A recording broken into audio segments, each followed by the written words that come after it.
Last night, despite Aaron Gordon going nuclear with 50 points and 10 threes, Steph and the Warriors played methodical, clutch basketball to close the game.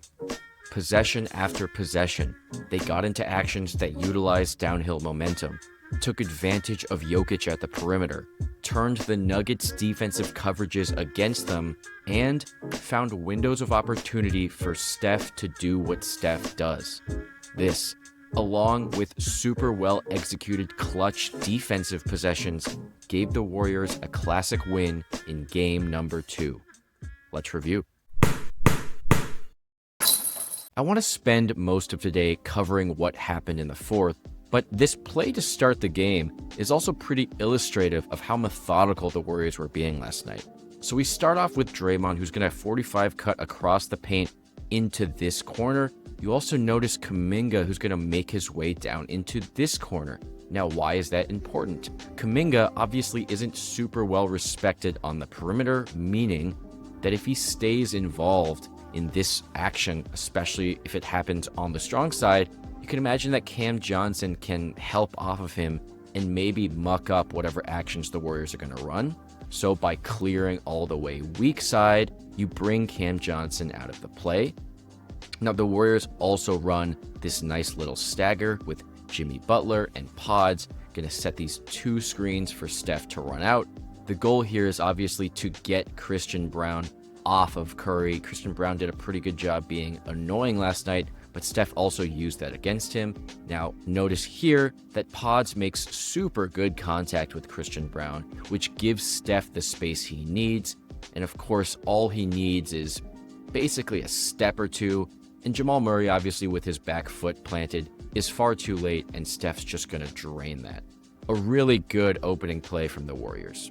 Now we're going to jump all the way to the fourth. Steph and Draymond Green, especially last night, were masterful in their ability to continuously flip, manipulate these screens to get Steph open. So the first screen that Draymond's going to set here in this high ball screen with Brown and Jokic is trying to get Steph down because the Warriors want that ISO matchup.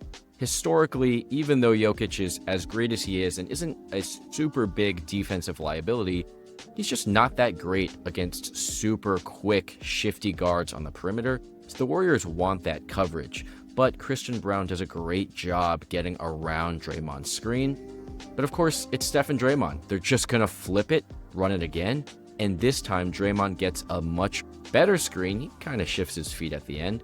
But the important thing is that Christian Braun is now a step behind Steph. Of course, Jokic is now in absolute panic mode, and Jokic, when he makes this plant, Steph makes a pretty good gather here to shift this way. Christian Braun is too far behind. That's an ocean of space. That's a wide open 3 from Steph to tie the game in the clutch. Now, right after that, Aaron Gordon went down, made a 3, gave him a 3-point lead. So the Warriors are going to run a fun little sideline out of bounds action where the concept is that Steph is in motion. Again, we're going to rely on Draymond to set a good screen here and hope that Steph can find something with this space. But I also want you to pay attention to what's happening down in the paint. Because Jimmy Butler is clearing down into this corner, and because Cam Johnson has to respect Brandon Pajemski, we're now going to take advantage of how Jokic has been playing Draymond all night, which is mainly that he's not going to give him a lot of respect out at the perimeter, especially, which is somewhat warranted, especially in these clutch possessions. But because of that, notice how far behind Jokic is, and also notice what Draymond is going to do. This little handoff that happens here is going to follow with what just happened, which is, again, another screen from Draymond to get Steph switched onto Nikola Jokic, which, of course, he basically just pulls up as soon as Draymond makes a little bit of contact with Jamal Murray. Jokic has spent far too much time going down into the paint and then trying to retreat into this action that Steph has way too much space and is, again, just going to drain that to tie the game. Another excellent sideline out of bounds play from Kerr, well executed by Steph. But I think maybe more important was how the Warriors defended this last possession where Jokic had a decent chance to win the game. So here, let's pay attention to the personnel. We have Al Horford and Draymond Green defending this Jamal Murray-Jokic pick-and-roll action. Now, when you run Al Horford and Draymond Green as your ball screen coverage, you have a lot more optionality, and you can switch much easier, which is what the Warriors do here, with Al Horford taking this assignment on Jamal Murray, and Draymond actually being a little late to Jokic. It looks like Jokic is just going to roll into this wide open paint and take an easy shot. But look how quickly Draymond is able to scram all the way to Jokic and actually get in front of him and make this shot really difficult as he puts his hand up and Jokic ultimately misses that game-winning shot. So now we're in overtime, and it's up to the Warriors to continue making clutch defensive plays and trying to get Steph wide open shots. Now here, notice the type of annoying coverage that Christian Braun is playing on Steph. Yeah, the Warriors going to run a little handoff with Jimmy Butler and Al Horford. But the thing to notice here is how Steph is able to use this aggressive coverage against him. Al Horford, immediately after he does that handoff with Jimmy Butler, is going to notice Steph trying to get rid of Christian Braun by setting a super nice pin down on Jokic.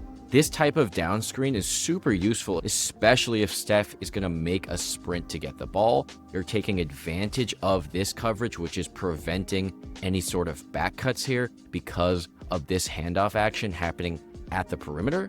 And because of that, Al Horford is able to make really good contact against Christian Braun, which frees Steph up completely. And of course, as we've covered throughout this entire recap, that's just way too much space, and Steph was feeling it last night. He just drains that to give them a 3-point lead in overtime.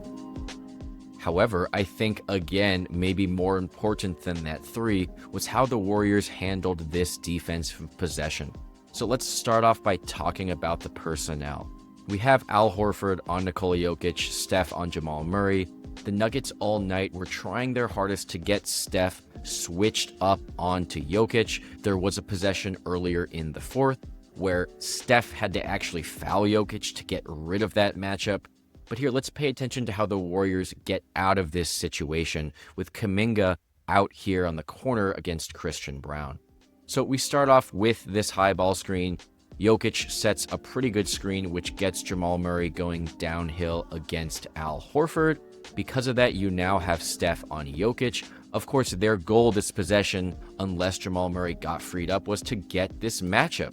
But notice that this entire time, Kuminga has actually been pointing to Steph, if you notice what he does with his hand right here, to take this switch onto Christian Braun. This is super good defensive awareness from Jonathan Kuminga, who knows that the Nuggets want this matchup, and who also knows that they have plenty of time here in the middle of the shot clock to get Steph into this corner and to allow Kuminga to take this matchup against Jokic, which he's much more equipped to do as he's much more stout. And notice that Jokic just kind of picks up the ball and maybe doesn't even see Jonathan Kuminga. And now with Steph away in this corner, the Warriors have a much better matchup. And now in the clutch in overtime, it's Kuminga against Jokic. He does a great job contesting, and Jokic ultimately misses that shot. And then finally, to ice the game, it's Jimmy Butler. So here, Cam Johnson, Jokic are both going to double Steph, which allows him to easily deliver this pass to Jimmy Butler, who's open in the paint. Of course, Jamal Murray is going to sprint to make this coverage. And then from here, it's just easy swing passes, continuing to move the ball, seeing what happens, driving closeouts as Aaron Gordon is going to sprint to close out Al Horford on the perimeter. This is a useful wrench that the Warriors now have in their defensive coverage manipulation, because formerly you could imagine if this was Kevon Looney, Aaron Gordon might not make this closeout, but because he does, and because Al Horford smartly drives this closeout, you now have a collapsing defense where now Brown, Gordon, and Jamal Murray are all concerned with Al Horford, which leaves Jimmy Butler wide open at the top of the key, and he just drains the clutch three to basically seal the game. And as a little extra, I just wanted to give a shout out to Will Richard, who's been playing incredibly to start the year. His tenacity, his motor, and his confidence, especially with shooting the three and on-ball defense, has been excellent. I think there's a really excellent play in the fourth where here we have a Will Richards, Steph Curry high ball screen. What happens here, as usually does with Steph Curry, is that he gets this double coverage. He makes an excellent delivery to Will Richard, who's now rolling in the short roll.